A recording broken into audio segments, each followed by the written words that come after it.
This is a tutorial to show you how to create a game piece for your board game that you're making. So first thing you'll want to do is go to Cuttle, Cuttle.xyz, and we'll go log in or sign up, either one. And you want to use Google and use your Eaglebrook account, and then log in.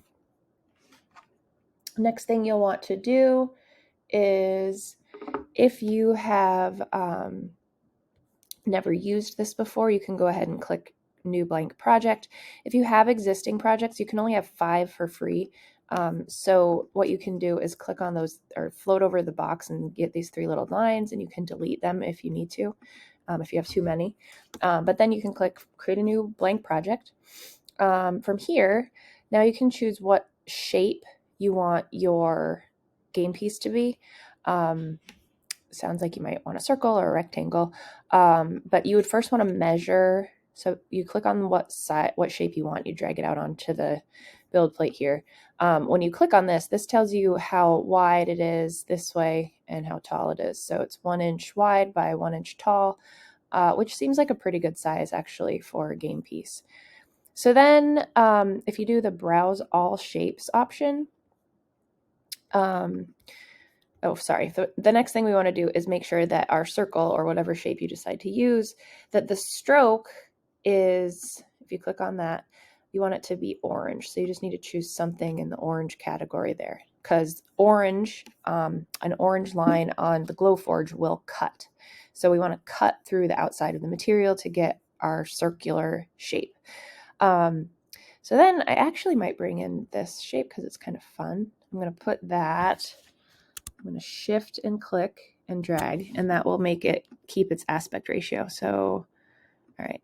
Now, if I want to make sure that this is perfectly aligned, I can drag a box around both of these and click center and center. And so now that's perfectly aligned. Now I want this, I don't want it to cut. I want this to score. So for the color for this one, I'm going to choose blue. All right.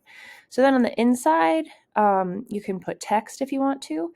You could do circular text. So you could use any of these if you wanted to, but I think I'm going to put an emoji on mine. So I'm going to click more. And then in here, you can scroll down. There are so many different emojis that you could use. So you can choose your design, like the goose. So if I click here and I drag this down a bit. All right. There we go. So then we want to make this also blue because I just want to score it. Scoring is way faster than engraving. So now the last thing I want to do is give it a title. So I'll call it, you have to put your name on it. So I would say Mrs. Lakey's Goose Game Piece. And click OK. All right. So once you've done that, now we can go to File and export as an SVG, and then click download. Just make sure that you know. So that's going to be in my downloads folder. So then I'm going to open up a new tab, and I will go to app.glowforge.com. And here I'll click create a new design and upload a file. And I go to my downloads that I just downloaded and click my goose file. So that will be loading in. Okay. And this, it looks really small, but that's because it's only 1 inch. So now we'll choose the material. I usually use medium draft board, and then we want this to score and that to cut and this to score as well.